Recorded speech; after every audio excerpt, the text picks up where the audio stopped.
এই কথাটা একটু মনোযোগ দিয়ে শোনেন। নবীজি বলেন, আমাকে যেদিন মেরাজের সফরে নিয়ে যাওয়া হয়, উসরিয়া বি আলা রিজাল, আমি কিছু মানুষের সামনে দিয়ে যাইতেছিলাম, তুকরাজু শিফাহুহুম মিন মাকারিজ মিনান নার, আগুনের কেচি দিয়া তাদের ঠোঁটগুলো আল্লাহ কাটতেছেন। নাউযুবিল্লাহ। তুকরাজু শিফাহুহুম বিমাকারিজ মিনান নার, জাহান্নামের আগুনের কেচি দিয়া তাদের দুইটা ঠোঁট আল্লাহ কাটতেছেন। যখনই ঠোঁট কাটে আবার ঠোঁট জোড়া লাগে, আবার কাটে আবার জোড়া লাগে। নবী জিজ্ঞাসা করলেন, মান হাউলাই ইয়া জিবরিল, জিবরাইল এরা কারা যাদের ঠোঁট আল্লাহ কেচি দিয়ে কাটতেছেন, জাহান্নামের আগুনের কেচি দিয়ে? জিবরাইল আমিন জবাব দিয়ে বলেন,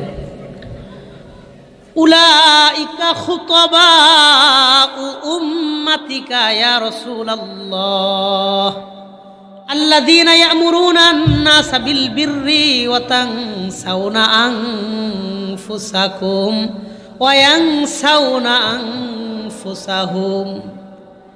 নবীজি, এরা হলো আপনার উম্মতের বক্তা, যারা মানুষকে ভালো কাজের আদেশ করত, মানুষকে নামাজের কথা বলতো, মানুষকে ইবাদতের কথা বলতো, কিন্তু নিজেরা ইবাদত করতো না। এই জন্য তাদের ঠোঁট জাহান্নামের কেচি দিয়ে আল্লাহ কাটতেছেন। নাউযুবিল্লাহ। এই জন্য আমি আপনাদের কাছে দোয়া চাই, আল্লাহ আমার মুখ থেকে ওই কথাগুলো বের করেন যেই কথার উপরে আমার আমল আছে, যেই ব্যাপারে আমার আমল নাই, ওই ব্যাপারের কথা যেন আল্লাহ আমাকে মানুষের নসিহতের জন্য না বলায়। আমিন। কত মারাত্মক কথা। উলাইকা খুতাবাউ উম্মাতিক, আপনার উম্মতের খতিব, আপনার উম্মতের বক্তা। আল্লাযীনা ইয়া'মুরুনা আন-নাসা বিল বিররি, মানুষদেরকে ভালো ভালো উপদেশ দিত, নসিহত করত। ওয়া ইয়ানসাউনা আনফুসাহুম, নিজেরা আমল করতো না। বহু মানুষ আছে রাত 2টা বাজে নামাজের কথা বলে, নিজে নামাজ পড়ে না। আছে না নাই? আল্লাহ আমাদেরকে আমলওয়ালা আলেমদের নসিহত শুনে উপকৃত হওয়ার তৌফিক দান করেন। আমিন। 3টা কথা আপনাদেরকে বললাম। 1 নাম্বার, মানুষের গীবত করবেন না। 2 নাম্বার, সুদ খাইবেন না। 3 নাম্বার, ওলামায়ে কেরাম মানুষকে ওই ব্যাপারে আদেশ করবেন, নসিহত করবেন যেই ব্যাপারে নিজের আমল আছে, যেই ব্যাপারে নিজের আমল নাই ওই ব্যাপারে নসিহত করবেন না। আল্লাহর কাছে জবাব দিতে হবে। আল্লাহ বলেন, লিমা তাকুলুনা মা লা তাফআলুন, তোমরা যে কাজ নিজে করো না ওই কাজের ব্যাপারে মানুষকে কেন বলো? বইলো না। নিজে যেটা করো ওইটা মানুষকে বলো, নিজে যেটা করো না সেটা অন্যকে ওই ব্যাপারে বলবা না। আল্লাহ আমাদের বোঝার তৌফিক দান করেন। 3টা ব্যাপারে আপনাদেরকে বললাম, আর 3টা কথা বলবো। মুসলিম শরীফের 320 নম্বর হাদিসের বর্ণনা। এই জন্য একজন ওয়াইজ তার মধ্যে কি কি গুণ থাকা উচিত এই ব্যাপারে আমার একটা বয়ান আছে। দাঈদের কি সিফাত থাকা দরকার, একজন দাঈর 20টা গুণ থাকা উচিত। আপনারা কোন বক্তার বয়ান শুনবেন? যেই বক্তার মধ্যে 7টা যোগ্যতা আছে, 7টা গুণ আছে। বলেন কয়টা?